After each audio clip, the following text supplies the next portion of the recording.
The pull-down exercise performs the functions of downward rotation and depression of the scapulae combined with adduction and extension of the shoulder joint.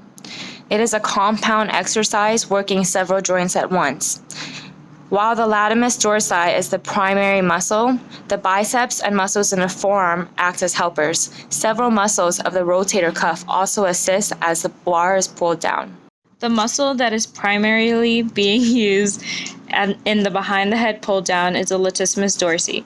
This muscle is located on the posterior side of the body and is responsible for extension and adduction and internal rotation of the arm. There are several secondary muscles that act to carry out this movement.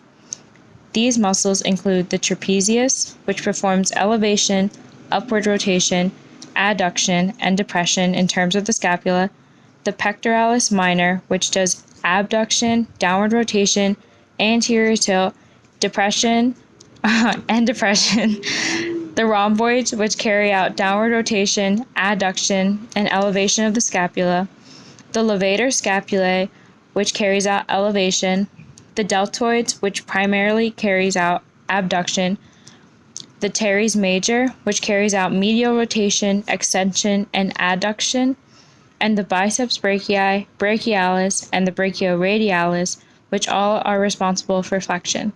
These all work together to carry out the behind the head pull down. Look at that guy, he doesn't even know what he's doing. Doesn't he know that behind the head pulls can cause forward head protrusion, which causes strain to the cervical spine? Whoa, right? I also heard that it's damaging to the anterior capsule of the glenohumeral joint. Not only that, but it can cause a really big strain in your rotator cuff, which could cause a tear.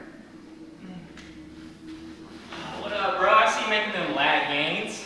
Heck yeah, man. You know, some people say it's a dangerous exercise, but it also provides some pretty good benefits. Yeah, from what I'm hearing with the guys at LA, increased flexibility and range of motion is key there. Oh, especially with those lats. You know, I heard it improves your posture too, and in fact, it may increase your chance of injury now, but if you strengthen these muscles, then you'll have a lower chance down the line. Well, heck yeah. I'll leave you to it. I'm gonna roll on out of here. Later, bros.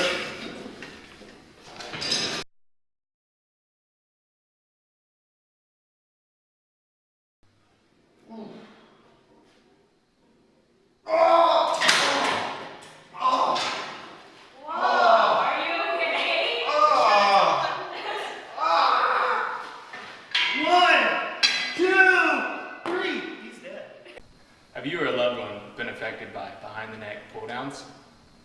Yes. Well, here's a great alternative to prevent these tragedies. Instead of going behind the neck, try going in front of the neck instead. This way, you don't have to protrude your neck forward and compromise your cervical spine. And also, your shoulders aren't further back in a more compromised position either, so there won't be as much severe pinching. And just rep it out. Pull-ups are a great alternative because they allow more natural functional movement and less strain on the rotator cuffs. Also, the body's not in a fixed position, so it leads to a lower risk of